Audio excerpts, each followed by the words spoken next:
Thank you so much. It's an honor and a pleasure to be here. And the first thing I want to say right off the bat is, if you think to yourself, now wait a minute, if you go to the United States Senate, why won't it change you the same way it seems to change other people? And my answer to that is, if I went to Harvard Law School and Harvard Divinity School and didn't drink the Kool-Aid, believe me, I can go to the United States Senate, I won't drink the Kool-Aid there either. I'll remain the same person that I know I'm supposed to be.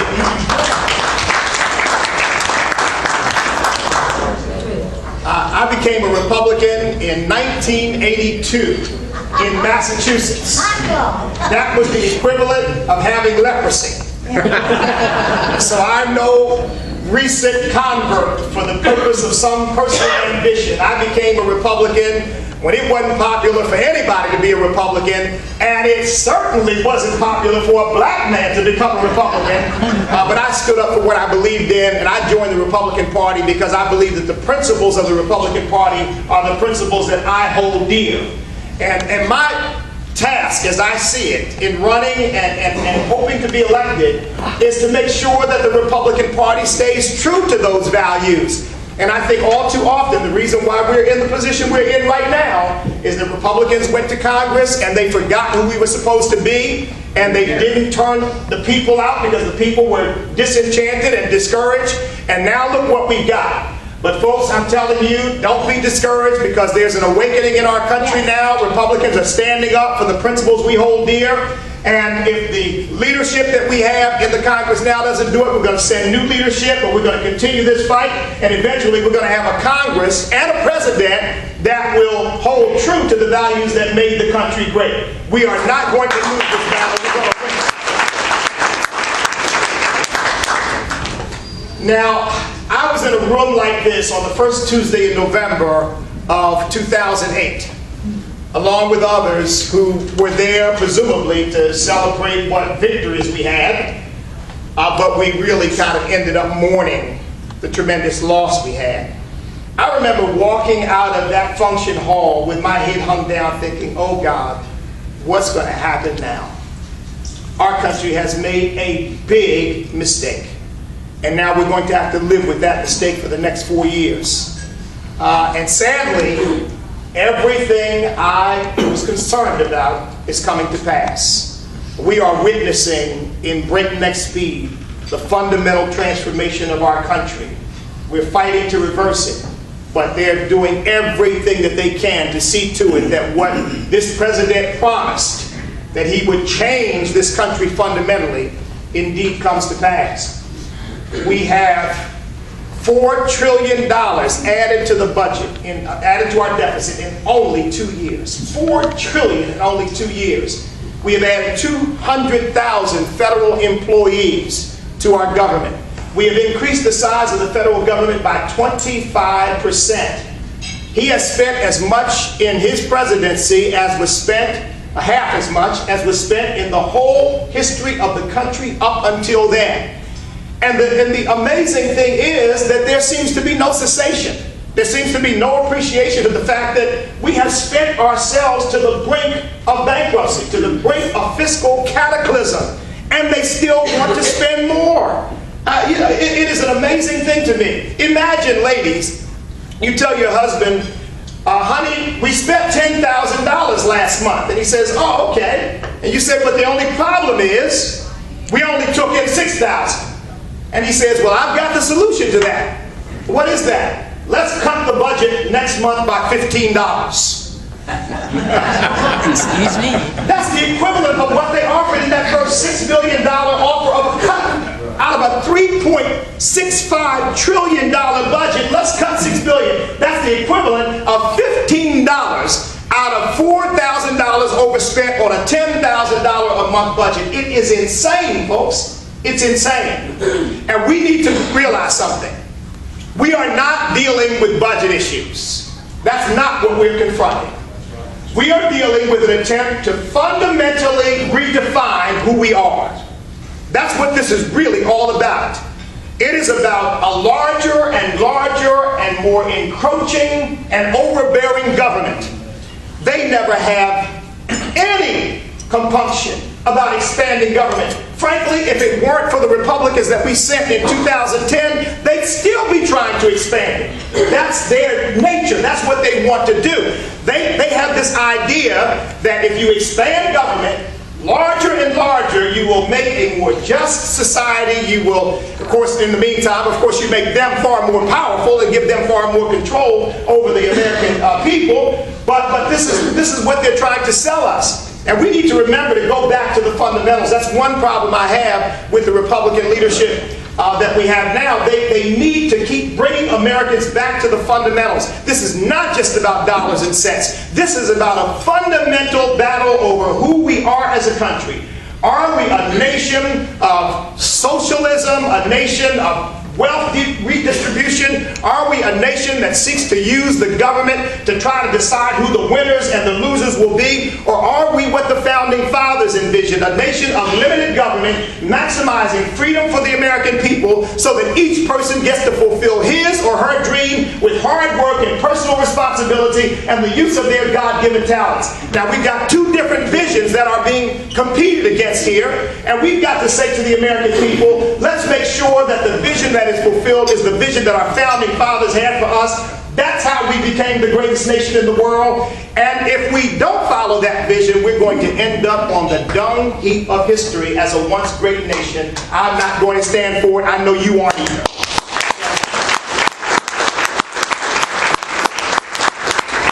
Now, after that terrible event in November of 2008 that gave us the administration we had, my wife and I would talk about what was wrong in the country. She would say, well, what are you going to do about it? What are you going to do about it? What are you going to do about it? And so the first thing I did was to form an organization called STAND, Staying True to America's National Destiny. We say Stand America for short, but it's about Americans standing up. I founded that organization on July 4th of 2009. And it has grown tremendously and has had a tremendous impact in a very short time. Not because of me, but because the American people are incensed about what is going on. Everybody's looking for an opportunity to get involved. So people have been giving and supporting in ways that I didn't even imagine.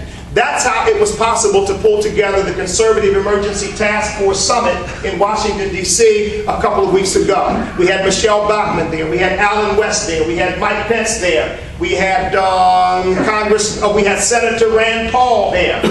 We had Louis Gohmert there. More than I can begin to mention. We had conservative leaders from every stripe there, all coming together on this basis. We can't afford to be divided. Tea Party versus social conservatives versus national security conservatives. We've got to all come together. Our country is in trouble. This is an emergency. And what came out of that summit, which was a magnificent opportunity for us to come together, and people walked away feeling, yes, this is what we need. Out of that has now grown an effort to replicate that nationwide. We are already creating a local conservative emergency task force here in Virginia that's being headed up by Tea Party people and social conservatives. We're bringing together the pro-life, pro-family conservatives and the Tea Party conservatives to work together and cooperate. I mean, I've got Mark Lloyd on the one hand, who is the head of the Virginia Tea Party Federation. I've got Victoria Cobb on the other. I've worked with them both. She's the head of the Family Foundation. They are both interested in flipping the Senate so that Republicans take over the Senate, and they're not even talking. So we're bringing them together. Now we're seeking to do that all over the country because, folks, we've got about a year and a half to get this thing straight. 4 more years of what we've had is unacceptable. I mean, we've got to turn this thing around, and we've got to turn it around now. 4 more years of this administration, and we wouldn't even recognize this country, I don't believe. So losing is not an option. We have got to turn things around. So STAND was the first step in that effort, and I'm going to continue with that. I am not quitting that. I'm not walking away from that because I'm a candidate for the U.S. Senate. I'm going to continue to work on that. In fact, we just hired somebody to be the national coordinator to bring people together all across the country. A tremendous Tea Party leader, one of the founders of the Tea Party, is working with me on that so that we reach out across all lines to bring conservatives together, because that's what it's going to take to win. Well, of course, having done that, I had some friends say to me, you know, this Senate seat is coming up, you ought to consider that. And my first thought was, you must be crazy. My wife is not interested in having us out there and having people criticizing us and taking the slings and arrows. I mean, we're getting enough as it is. I was at the Tea Party rally a couple of weeks ago and spoke, and somebody called my home phone. I don't even know how they got the number. Called my home phone with a very, very nasty message about me being used as a prop. So, you know, we've been getting it. My wife sometimes gets those calls, and she, you know, she says, look, I mean, you know, that's kind of about all I can take. But we talked about it and prayed about it, and my wife finally said, you know what, the country is at stake. It's too important to be fearful. Let's go. So my wife is away right now at a conference, a teacher's conference. She teaches in public schools in Newport News. But I tell you, I stand here with her blessing. That means a great deal to me, because without that, I don't think I could really go forward. I've been married for going on 41 years. 41 years. And then I learned who's ultimately in charge. You know, I like to say I make all the important decisions in my home. The only problem is there haven't been any important decisions for me to make for the last 41 years. So we decided that we were going to go forward with this campaign. I've got a fine team around me. Joanne Mercer's working with us, and we've got Isaac Dietrich is working as a general consultant, who's worked with some wonderful people, and he's just been doing a tremendous job for me. We still got a lot of organizing and putting together to do, obviously, but things are really coming together very nicely. And obviously, I would ask for your support. I would ask for you to consider me to be your next United States Senator from Virginia. Now let me distinguish why I think it's important that I win this race. First of all, this can't be a race about the past. It's got to be a race about the future. I'm going to run a positive campaign. I'm not going to be attacking anybody, because I don't think that's what we need. I think we need to focus on what our country needs right now. It's not about me building a career. Folks, I'm 59 years old. I've had a career in law. I've got a career in ministry. Believe me, I'm not looking for a career. But I believe our country's in trouble, and I believe we need people who are going to stand up and fight for the future that we know we want to hand down to our children and to our grandchildren. So it can't be about the past. It's got to be about the future. Number one, that's number one. Number two, it can't just be about the Tea Party. Tea Party is wonderful. It's been a tremendous help to our country, but the Tea Party can't do it alone. We need a candidate who can reach out to the Tea Party, and I've been a Tea Party activist, who can reach out to Republicans, traditional Republicans, and I've been active in the Republican Party for many, many years, who can reach out to social conservatives and national security conservatives. I'm already doing that. We need someone who can bring those things together, and we need someone who has the potential to expand the base of the Republican Party. Look, folks, the demographics of our country are changing. And we need to reach out to black Americans, we need to reach out to Hispanic Americans, we need to reach out to others and tell them the conservative message is what you need if you want your life to be good in this country. You're not going to ever make progress with a message of government dependence and the society owes us something and we're victims. Folks, I grew up in a poor town called Chester, Pennsylvania, probably in the poorest part of that poor town. My dad was a welder for 33 years at Sunship Building and Dry Dock Company. He never once told me, son, you can't make it because of racism. You can't make it because the country's unjust. My father told me, son, you can do anything you want to do. It's up to you to make a life for yourself, and don't come to me with any excuses. That's the message that we need to take to those communities.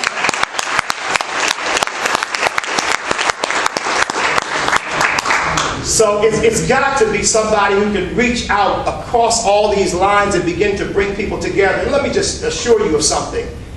I don't give a different message when I'm standing in front of a predominantly black church. I give the same message everywhere I go because I believe it's the truth. You know, somebody once said, I tell the truth because it's easier to remember.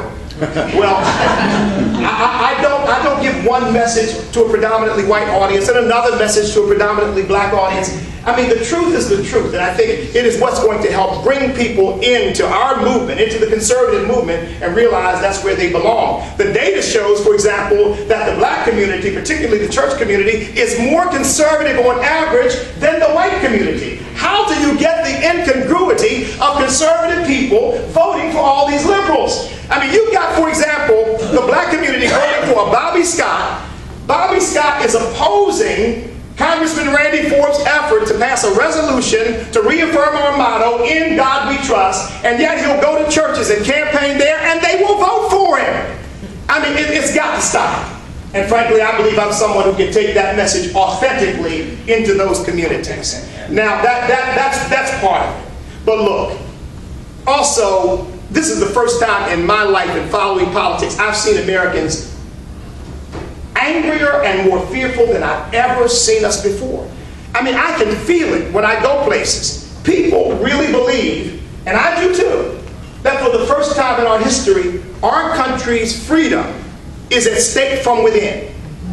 That we are under siege, and that we've got to do something to turn the situation around. Well, that voice needs to be heard. And frankly, folks, I know a couple of the other candidates, don't know them all, know a couple of the other candidates, but I'll tell you one thing, I don't think anybody is angrier about this than I am. And frankly, I want to go to the United States Senate and shake things up. I'm not interested in business as usual or interested in being one of the good old boys. I don't think I'd fit anyway. I'm interested in representing the voters of Virginia to say, hey, we have had it, we've had enough, and we're not going to put up with any more. So I think I bring that voice to anything that I do, and I'll certainly bring that voice to the United States Senate. Obviously, we need to bring fiscal sanity back. I mean, this is crazy. We're not talking about fiscal responsibility. We're beyond that. We're in the area of psychosis now, where we need psychiatrists up there.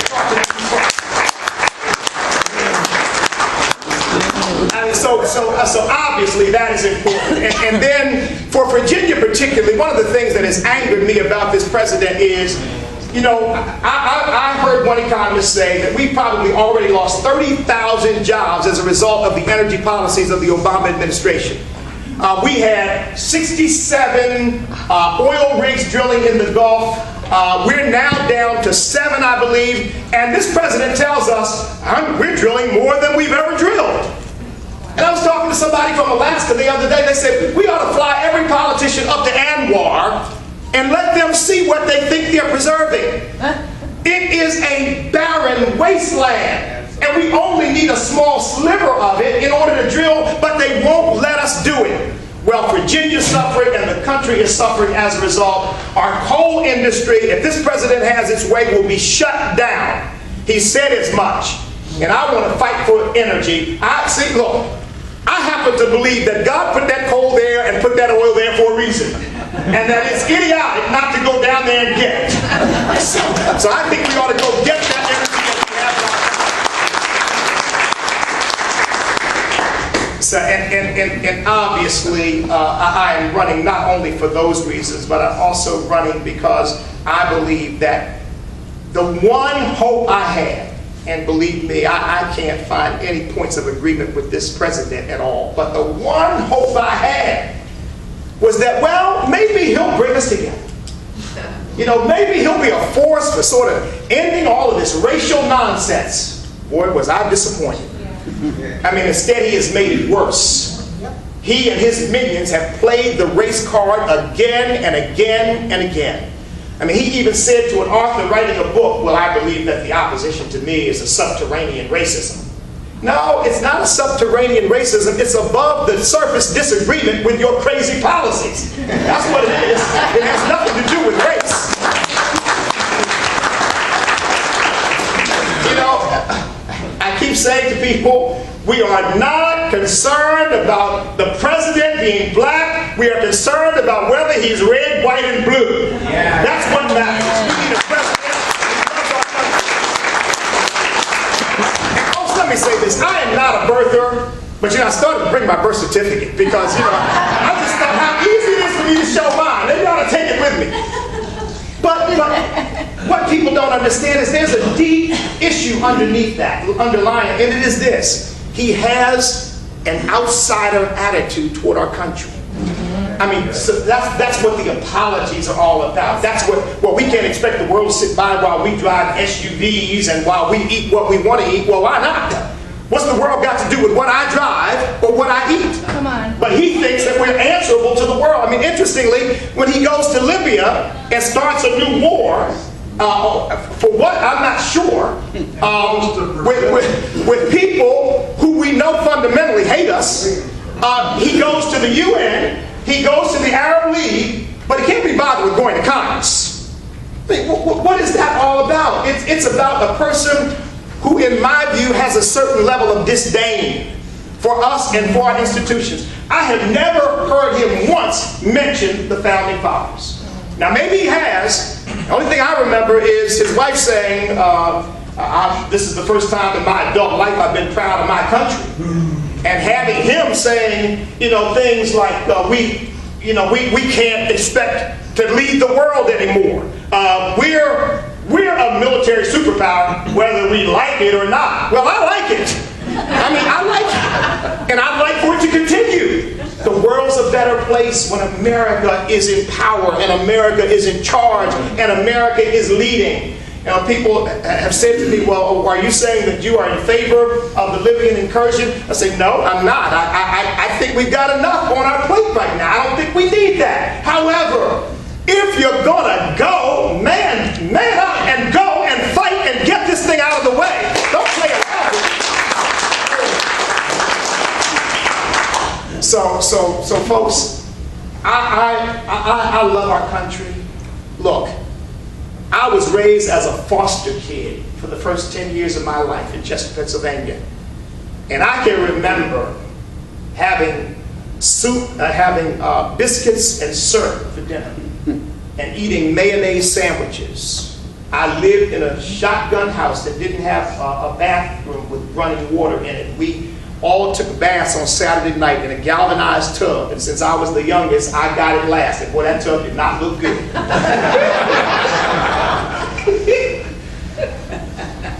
But I remember that, and I remember as a kid, and you know, you may doubt this, but you know, certain things that you go through your head as a child or happen to you as a child, this make an indelible mark. And I remember as a kid looking at a little black and white TV, thinking to myself, seeing pictures of other parts of America and other things, thinking, there's got to be a better life. There's got to be a better life. And I came to realize in America, there's always a better life. There's always something better available.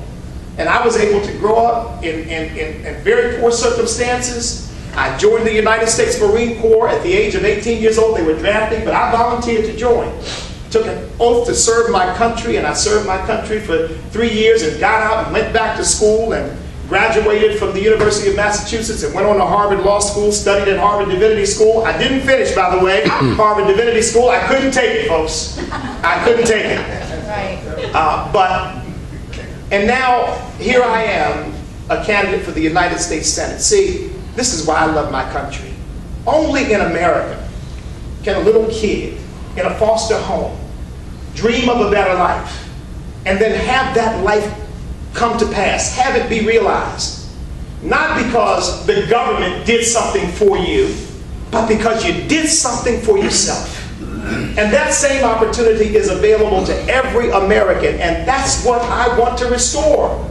This notion that you can do anything you want in this great country of ours if you are willing to get up off your backside and work hard and believe in yourself. And will there be opposition? Of course there will. Will you have hardship? Of course you will. But you know, George Washington is my favorite president. Because I just love George Washington. Something about him that captures my imagination. If you ever come to my house, you'll see that I've got a bust of George Washington at one end of our mantle over our fireplace and a bust of Thomas Jefferson on the other. George Washington is my favorite, but he's my favorite because he was not a man who thirsted for power or fame or fortune, that he loved his country. I remember when he was informed that he had been elected president, he said, I'm paraphrasing, of course, he said, but I have great trepidation, I have great misgivings. He said, but I have to answer to the call to serve my country. When George Washington fought in the Revolutionary War, everything was against him. but he fought on anyway. And I hear that spirit in America saying, look, fight on even when the numbers are against you. Fight on even when you feel like you've lost significant battles already, and he has. Fight on because freedom is worth fighting for. Fight on because losing is not an option. Fight on because we have a vision for this great nation. A vision that is not yet fulfilled because, primarily I think, because of the opposition to that vision. One nation under God, indivisible, with liberty and justice for all. I think we've got to do that, folks, because the posterity that is coming behind us will look at us and judge us one day. And I think they will see this moment in history in more stark terms even than we do. And I think that they will say this was a moment of great danger for the United States of America. But we want them to look back and say, but you know what? They met the challenge. They withstood the test. The flag still flies. Freedom prevails. America is still a shining city on a hill, and is still the last best hope on earth. Amen. Thank you very much.